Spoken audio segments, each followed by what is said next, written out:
Assalamualaikum warahmatullahi wabarakatuh. Innal hamdalillah nahmaduhu wa nasta'inuhu wa nastaghfiruh wa na'udzu billahi min shururi anfusina wa sayyiati a'malina may yahdihillahu fala mudilla lahu wa may yudlilhu fala hadiyalah. Ashhadu an la ilaha illallah wahdahu la syarika lah wa ashhadu anna Muhammadan abduhu wa rasuluh. Allahumma salli wa sallim ala Muhammad wa ala alihi wa ashabihi wa man tabi'ahum bi ihsanin ila yaumiddin. Ya ayyuhan nas ittaqu rabbakumul ladzi khalaqakum min nafsin wahidah wa khalaqa minha zawjaha wa bassa minhuma rijalan katsiran wa nisaa'a wattaqullaha alladzi tasaaluna bihi wal arham innallaha kana 'alaikum raqiba.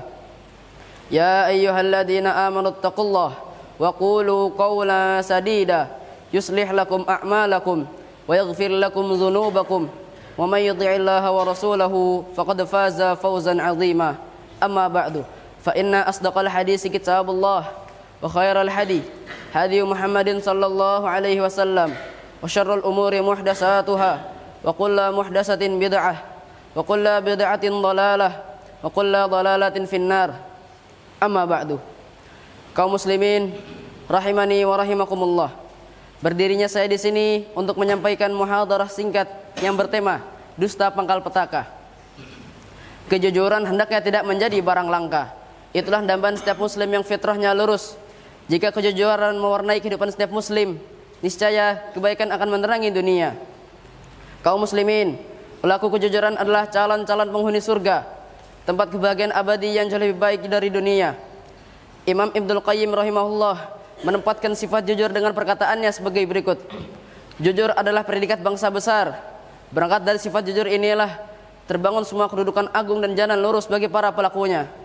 Barang siapa tidak menempuh jalan ini, niscaya ia akan gagal dan binasa. Dengan sifat jujur inilah akan terbedakan antara orang-orang munafik dengan orang-orang beriman, dan akan terbedakan antara penghuni surga dengan penghuni neraka. Bangsa besar manapun dan kapanpun pasti mengutamakan kejujuran. Kaum muslimin mestinya lebih layak menyandangnya. Allah Azza wa Jalla berfirman, Ya ayyuhalladzina amanu taqullaha wa kunu ma'as sadiqin. Yang artinya, wahai orang-orang yang beriman, bertakwalah kepada Allah dan jadilah bersama orang-orang yang jujur. Al-Quran surah At-Taubah ayat 119. Itulah tuntutan setiap fitrah manusia, jujur. Sebaliknya, setiap fitrah pasti membenci kedustaan dan perbuatan zalim.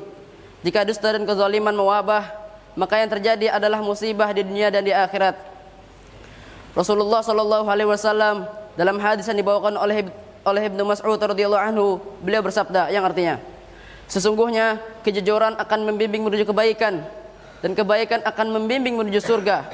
Sesungguhnya seseorang bersungguh-sungguh berusaha untuk jujur sampai akhirnya ia menjadi orang yang benar-benar jujur.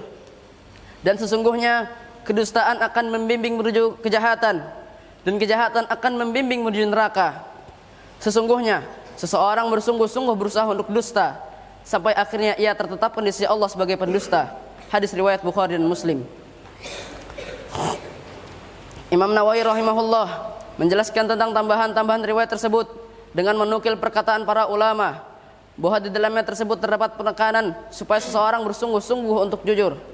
Maksudnya berniat sungguh-sungguh dan benar-benar memperhatikan kejujurannya. Benar-benar memperhatikan kejujurannya. Sebaliknya, jangan sampai dusta dan jangan sampai mudah berdusta. Sebab apabila ia berdusta, maka ia banyak berdusta dan akhirnya dikenal sebagai orang yang suka berdusta. Jika seseorang terbiasa bersikap jujur, maka Allah Azza wa Jalla akan menetapkannya sebagai orang yang benar-benar jujur. Sebaliknya, jika seseorang terbiasa bersikap dusta, maka Allah Azza wa Jalla akan menetapkannya sebagai orang yang suka berdusta. Dusta itu adalah perbuatan terlarang dan haram, bahkan bisa menjauhkan dari keimanan. Abu Bakar As-Siddiq radhiyallahu anhu beliau berkata, Al-kadzibu yujanibul iman, yang artinya dusta itu menjauhkan dari keimanan. Mungkin ini saja yang dapat ana sampaikan. Salah khilaf mohon maaf. Assalamualaikum warahmatullahi wabarakatuh.